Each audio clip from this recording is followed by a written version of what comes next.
Yan guys, tayo ay magluluto ng ano, kaya napaka-presko po ng gulay, talbos ng kamote guys. Ayan, talbos ng kamote, kakapitas lang yan. Ayan, tapos meron din tayong ano, konting malunggay.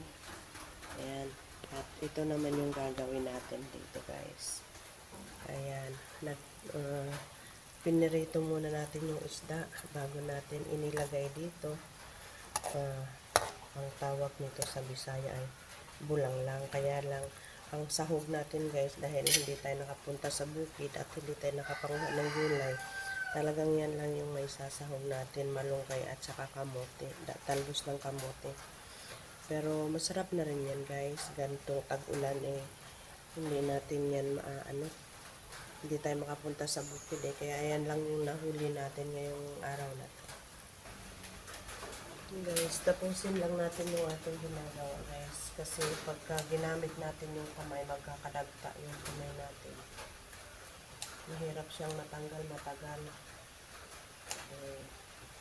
Kaya kailangan natin yung gupit-gupitin na lang ito siya.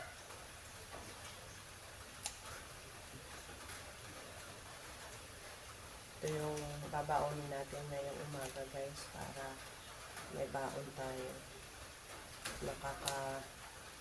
Na kasi nung laging prito yung baon ko, kaya mag-iiba naman tayo ng landas ngayong araw.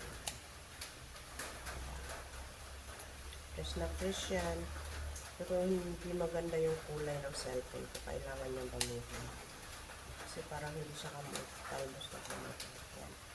So hugasan muna natin guys para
lalo sa ulanan.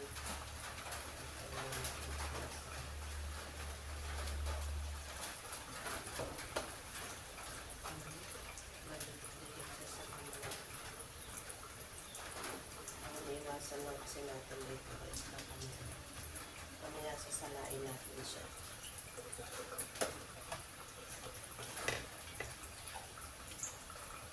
para hindi siya makatapas.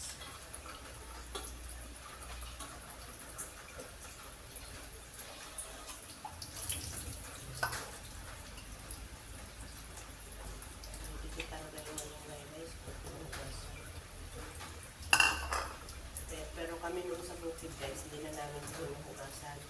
Ang ginagawa namin dito, pinapagpagan lang ng nanay ko yan.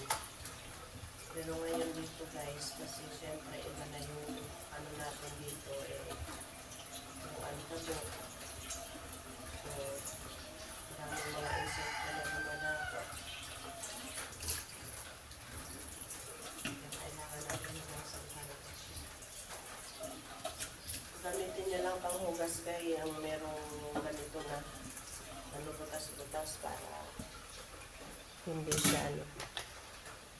siya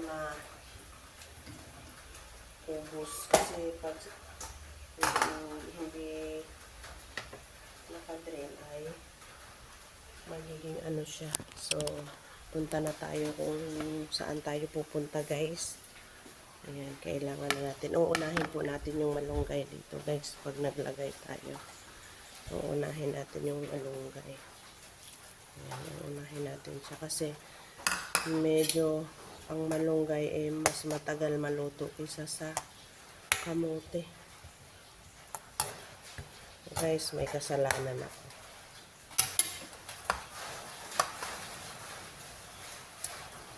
Hindi talaga yan hindi ko talaga nakalimutan na lagyan ng kamatis at saka at saka sibuyas. Wala lang talaga akong panglagay ng sibuyas at kamatis. Pero masarap na yan guys. Tingnan nyo guys. Masarap yan. Ayan, lalakasan natin yung apoy para tayo maligo na at tanghali na.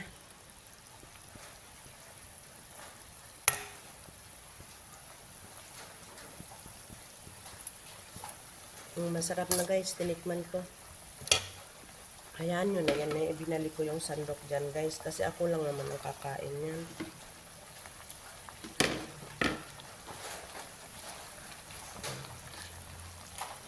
Kamote. Ito yung pagkain ng masustansya guys. Pagkain ng katulad ko.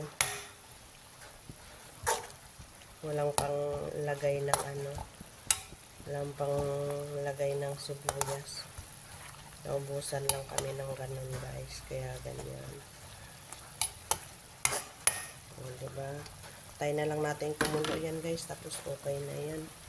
Kasi hindi na natin yan siya kailangan patagalin pa ng patagalin. Ang tagal naman ng patagalin. Diba? Masarap na yan guys. Kaya dapat chill lang tayo. Chill lang. Pag walang ulam guys, payo ko lang sa inyo, pag wala kayong mga ulam, tingin-tingin lang kayo sa paligid, makakahanap din kayo. Tapos na. Dead na siya. Thank you for watching. Thank you. Guys, marami talagang salamat sa mga panunood ninyo ng mga videos ko kahit walang kalatoy-latoy. Kayo nang maglagay. Para hindi naman ako nahihirapan. Hindi nga ako marunong mag-edit So, wala tayong magagawa dyan. Kaya, kayo na lang mag-edit guys ng mga videos ko habang kayo nanonood. Diba? Mas maganda yan. Yan guys, magbababay na muna ako sa inyo at meron naman tayong nakaluto na rin tayo ng kanin guys. Luto na yung kanin. So, baon na lang ang kailangan natin guys. At yan, ito yung paglalagyan natin ng ng ating gulay. Ayan, paglalagyan natin ng gulay para hindi siya lumamig kaagad. Kasi tanghali pa yan guys, babaunin ko nga yan nagpaliwanag bigla sige na guys, maraming salamat sa panonood. Thank you for watching guys. Share, like, and subscribe and follow me. Thank you guys. Thank you. Bye bye. God bless everyone.